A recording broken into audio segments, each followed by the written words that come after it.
The Atlantic's Race and Justice Forum, Kevan Bernard Woodson. Kevin, how did you hear about the forum? Well, actually, I'm a subscriber to the Atlantic, and so as a um, outreach on their part, they notified me that they were having a forum discussion here in Charlotte, and so I went to and looked at the invitation, and felt it was something that I'd like to participate in. So I responded for both myself and for my wife. Was there a particular segment that you saw as part of the program that prompted you to register? No, I think it's just the general discussion, race and justice. It's a hot point right now in American society, and it's something that uh, we'll never find a solution coming from our government or our leaders unless we participate. The only way you get the solution that you want is to be an active participant in the creation of that solution. So I felt that I needed to hear what they had to say and hear their suggestions on how we should move forward. Okay. Is this the first type of event like this that you've ever attended? No, I've been to several others. I can't give you the specifics. I know I went to an open forum that involved the youth in Charlotte, and I believe it was, well, I can't remember actually who put it on, but I know that candidate Vi Lyles, candidate Roberts, running for mayor were there. There were a couple other politicians, and it was at a church in the Uptown area, and there were a lot of children, a lot of youth there that I felt gave a good chance for them to understand how the process of creating change should look. I don't know if it actually had a profound effect, but it was a good discussion. They formed small groups to discuss specifics about how youth can handle prejudice or threats to themselves in and around the community or in schools. And I thought that was a good chance for them to understand how to express their feelings and maybe to work together to try to come up with some solutions. Okay.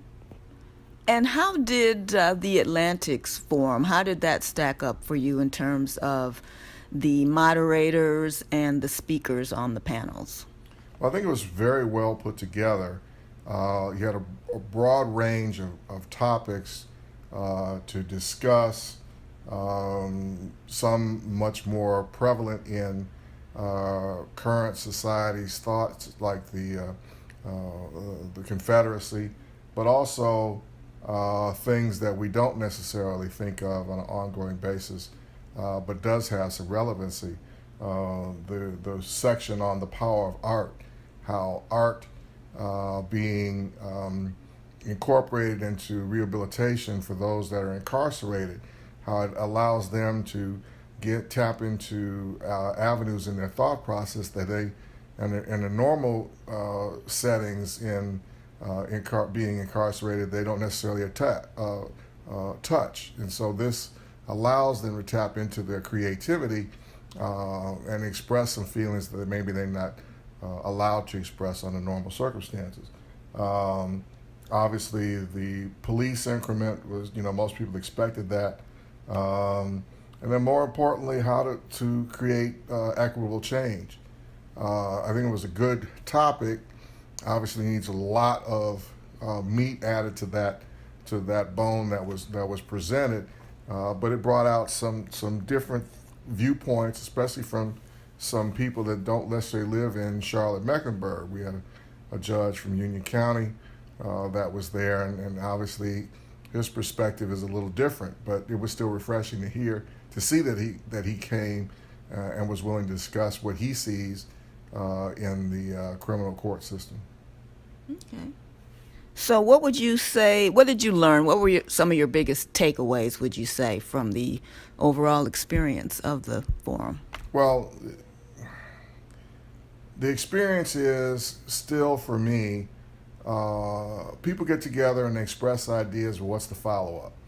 And I'd really like to see how those community leaders take the information that was generated in this conference and create some type of either ongoing forum to continue the discussion or to put a framework together to create a lasting change.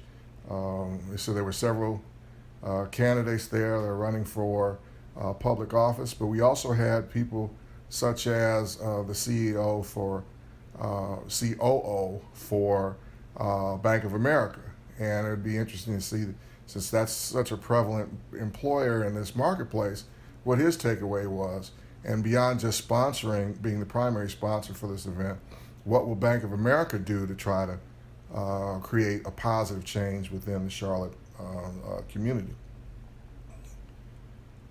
Okay. And do you see some practical application with any of the groups, active groups that you've been a part of in Charlotte? I'm not sure I understand what you mean by practical application of what? Forums, opportunities to share this information that was shared with you at this forum and the conversations that went on. Do you see some opportunities within the activist community to be able to, like you said, draw more upon, add more meat to the different topics of conversation? Okay. Well, obviously, being a member of and participating with the Coalition of United Progressive Charmac, we were there and we posted it on our website. But to answer the question of what I'd like to see come out of this, I haven't seen anybody come up and says, okay, here's the follow-up. This is what we heard. This is what we see. There might be an area for which we might create change. Let's sit down and have an open discussion as to how to make that change reality. I haven't seen that from anybody. Now, that doesn't necessarily mean that I'm a person that has all my antenna up to hear this, and that I'm well connected within the social change community. I think I have a positive outlook on it, but I can't say that I spend a whole lot of time looking to try to find that change. So some steps could be made, and I just don't know about it. But to answer the question, no, I haven't seen anything come out of it just yet, which probably speaks to the fact that if you want it, then you need to push it. And so maybe I need to take a more strident role in trying to get this going forward.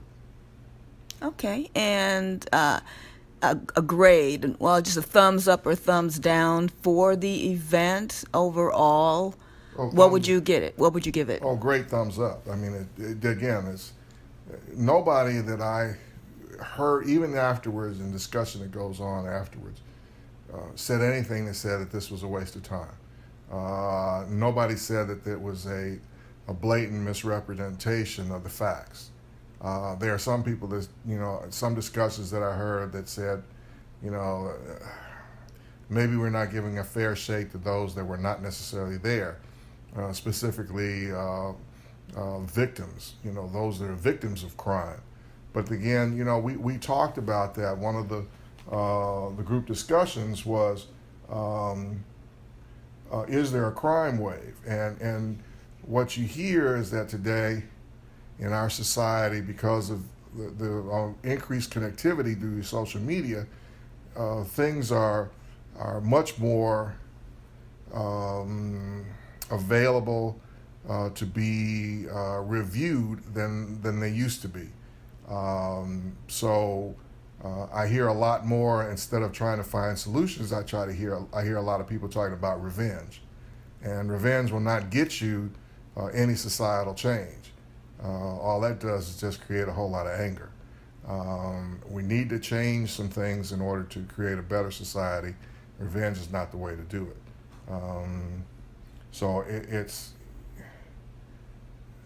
again, I think that there's a possibility for us to do some great things out of it, and there's a possibility that things can move forward, but it's going to take a lot of effort to get it done. Okay, thank you so very much for your insight on that. I really appreciate it, and yeah, let's work for making some of those changes and bringing some of these points out into the public and get some more conversation and action on it. Thanks again.